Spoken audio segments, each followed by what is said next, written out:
السلام علیکم ورحمۃ اللہ اعوذ باللہ من الشیطان الرجیم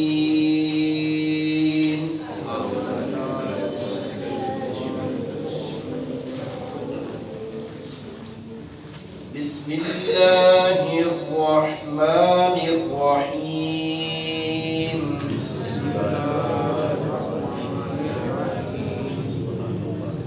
وَلَقَدْ نَجَّيْنَا بَنِي إِسْرَائِيلَ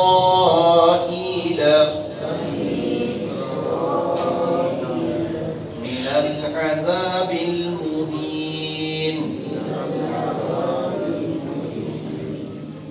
مِنْ فِرْعَوْنَ إِنَّهُ كَانَ عَالِيًّا مِنَ الْمُسْرِفِينَ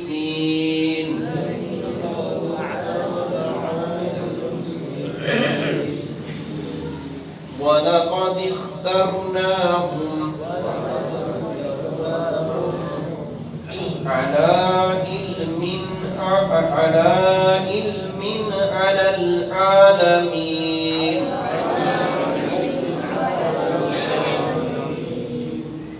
وَآتَيْنَاهُمْ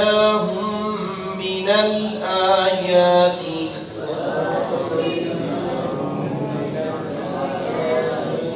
مَا فِيهِ بَلَاءٌ مُبِينٌ إِنَّ هَؤُلَاءِ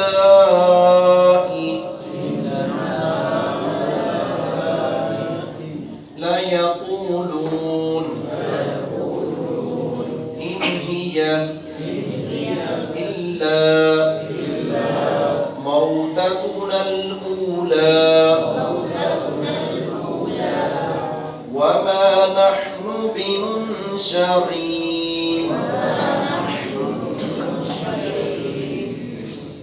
بنی اسرائیل کے اوپر ہونے والے احسانات جو اللہ رب العزت کی طرف سے کیے گئے تھے ان کا تذکرہ کیا جا رہا ہے کہ اللہ رب العزت نے فرعون ظالم سے ان کو نجات عطا فرمائی، آزادی عطا فرمائی، اور اسی طرح صحرا میں، ریگستان میں کڑی دھوپ سے ان کے لیے چھاؤں کا انتظام فرمایا، من سلبہ آسمان سے اتارا، 12 چشمے پھوٹ پڑے، اور اسی طرح اللہ رب العزت نے ان کو موسیٰ علیہ السلام اور ان پر یہ ایمان لانے والے بنی اسرائیل ان کو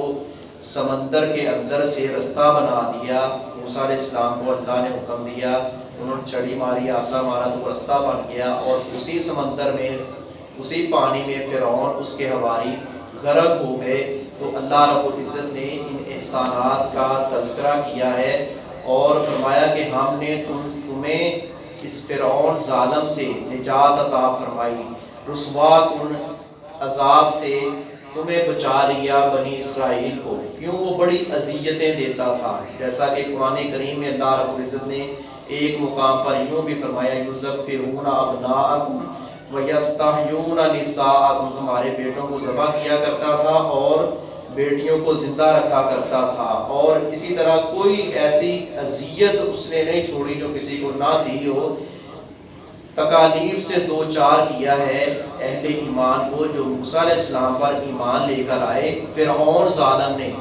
اور وہ اسی طرح سازشوں کے جال ہی بنتا رہا کہ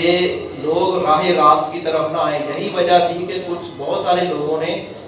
ایمان تو لے آئے تھے موسیٰ علیہ السلام کا، لیکن چھپ چھپ کر رہتے تھے، ڈرتے تھے اسے، خوف زدہ تھے کہ کہیں ہم اس کی گرفت میں نہ آ جائیں۔ تو اللہ رب العزت نے یہ سارے احسانات کیے ہیں اور فرمایا کہ تباہی اس کا مقدر بنی ہے جو ایمان نہیں لایا، جو اپنے آپ کو بڑا سمجھتا رہا اور جس نے خدا کے سامنے اپنے آپ کو پیش کیا، خدا سے بھی اوپر اپنے آپ کو کہا کہ میں رب اعلیٰ ہوں، انا ربکم الاعلیٰ۔ تو اللہ نے کیسے غرق کر دیا۔ یہ ساری مثالیں اللہ رب العزت نے قریش مکہ کو دی ہیں، اور اس میں ہمارے لیے بھی سبق ہے، ہمارے لیے بھی یہ مثالیں ہیں۔ یہ قرآن کی کسی ایک آدھ قوم کے لیے نہیں ہے، یہ سب کے لیے قیامت تک کے آنے والے مسلمانوں کے لیے، انسانوں کے لیے، جنوں کے لیے یہ رہنما کتاب ہے یہ راہ ہدایت دکھاتی ہے۔ تو اللہ رب العزت نے فرمایا کہ اے کفار مکہ، اے قریش کے لوگوں،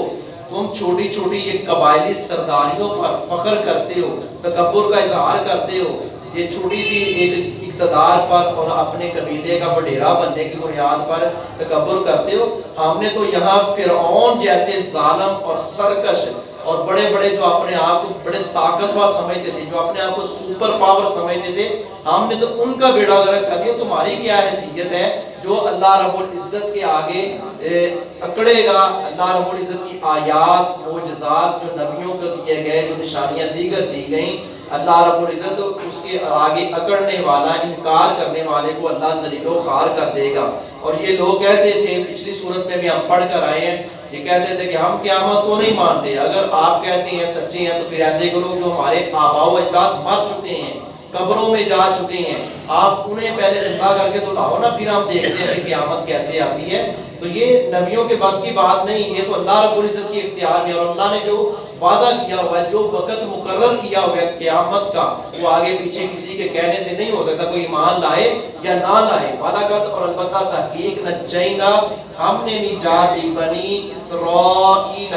بنو اسرائیل کو، من العذاب المہین، رسوا کن عذاب سے، من فرعون سے، یعنی کہ وہ ظالم جو اذیتیں دیتا تھا اس کے عذاب سے، اس سے اللہ رب العزت نے بچایا۔ انہ کان بلا شبہ وہ تھا، عالین بڑا سرکش، من المسرفین حد سے تجاوز کرنے والوں میں سے، حد سے جو تجاوز کرنے والے ہیں ان میں سے یہ بڑا ایک سرکش تھا۔ وَلَقَدِ اخْتَرْنَاهُمْ اور البتہ تحقیق ہم نے پسند کیا ان کو، علی علم، علم کی بنا پر، علی العالمین جہانوں پر۔ یہ بنی اسرائیل کو ہم نے علم کی بنیاد پر، ایمان لانے کی بنیاد پر ہم نے فضیلت، فوقیت اور برتری عطا فرمائی۔ یہاں جہانوں کا تذکرہ کیا ہے، مفسرین نے وضاحت کی ہے، یہ اس دور کی بات ہے، اس سے پہلے اور اس دور کی بات ہے۔ اب تو امت محمدیہ ہے نا، امت محمدیہ کے بارے میں قرآن نے کہا کنتم خیر امت اخرجت للناس تأمرون بالمعروف وتنہون عن المنکر، تم بہترین امت ہو، اس لیے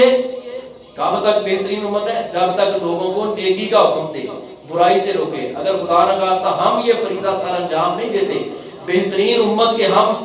مصداق نہیں ہیں، ہم حقدار نہیں ہیں۔ بہترین امت حقیقی معنوں میں ہم تب ہی بنیں گے جب ہم نیکی کا حکم دیں گے اور برائی سے روکیں گے۔ تو اس لیے امت محمدیہ اس سے افضل ہے بنی اسرائیل سے۔ بنی اسرائیل کو اللہ رب العزت نے ایک مقام دیا جو ایمان والے تھے، ان کو فرمایا کہ علم کی بنیاد پر ہم نے جہان والوں پر فضیلت دی، وآتیناہم اور ہم نے دی تھی ان کو، من الآیاتی نشانیاں، ما فی وہ جو ان میں بلاغ آزمائشی مبین واضح، ہم نے ان کو نشانیاں بھی دیں اور وہ آزمائش سے دو چار بھی ہوئے۔ آزمائش کا لفظ، بلا کا لفظ دونوں معنوں میں آتا ہے، معصیت اور نافرمانی کے معنی میں بھی آتا ہے، اور امتحان اور آزمائش، یعنی اللہ رب العزت یہ عذاب آتا ہے بعض علاقوں میں تو اس میں نیک لوگ بھی ہوتے ہیں، برے لوگ بھی ہوتے ہیں۔ نیک لوگوں کو اللہ رب العزت آزماتا ہے کہ یہ کتنے ثابت قدم ہیں، اپنی بات پر کس قدر پختہ ہیں، اور ان کے درجات بلند ہوتے ہیں جب اس امتحان سے گزرتے ہیں۔ اور جو گناہگار ہوتے ہیں، معصیت اور نافرمانی کرنے والے ہوتے ہیں، تو اللہ رب العزت کا وہ عذاب، وہ ان کے لیے عذاب بن کر آتا ہے، دوسروں کے لیے آزمائش بن کر آتا ہے۔ یہ بندے کو پتہ ہوتا ہے کافی حد تک کہ میں کس پانی میں ہوں، میں گناہگار ہوں یا میں نیک ہوں۔ یہ تو دلوں کے راز اللہ جانتا ہے، یا کرنے والے کو کوئی جو تھوڑا بہت علم ہے، مگرنہ یہ ہر ایک کے لیے عذاب نہیں ہوتا۔ تو بلا کا لفظ آزمائش کے لیے بھی ہے، بلا کا لفظ جو ہے وہ عذاب کے لیے بھی اللہ رب العزت نے ان کو آزمایا۔ ان بلا شبہ